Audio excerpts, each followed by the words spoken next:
Pour arriver à bout d'un nid de frelons asiatiques à une quinzaine de mètres du sol, ces deux apiculteurs sont venus avec leur matériel sur ce terrain communal. Une perche télescopique dotée à l'extrémité d'une dose de poudre insecticide. On ouvre la bouteille et par la pression, ça expulse le produit dans le nid. Si on n'a pas ce système-là, si l'aura du sol, on arrive à le détruire nous-mêmes avec des aérosols, mais autrement, avec ça, on peut rien faire, quoi. Ces bénévoles se déplacent sur sollicitation des collectivités signataires d'une convention avec le groupement de défense contre les organismes nuisibles. Cette année, l'association en est déjà à 600 interventions sur le département. C'est déjà presque autant qu'en 2021. Et l'automne, c'est justement la période de fécondation des frelons femelles.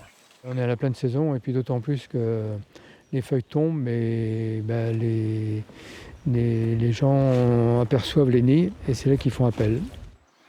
Un plan national de lutte contre le frelon asiatique s'est mis en place avec la filière apicole pour organiser le piégeage et la destruction.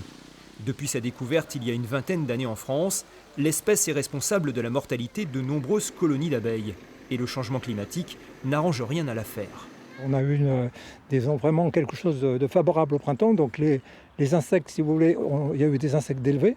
Donc c'est de la nourriture pour les frelons. Donc s'ils ont des insectes pour se nourrir, ils vont évoluer plus. Et c'est ça, en fait, en fonction des années, on est différent parce qu'il n'y a pas, disons, toujours la même quantité de nourriture. Les nids sont détruits quelques jours après l'intervention. Ces apiculteurs ne se font toutefois pas d'illusions.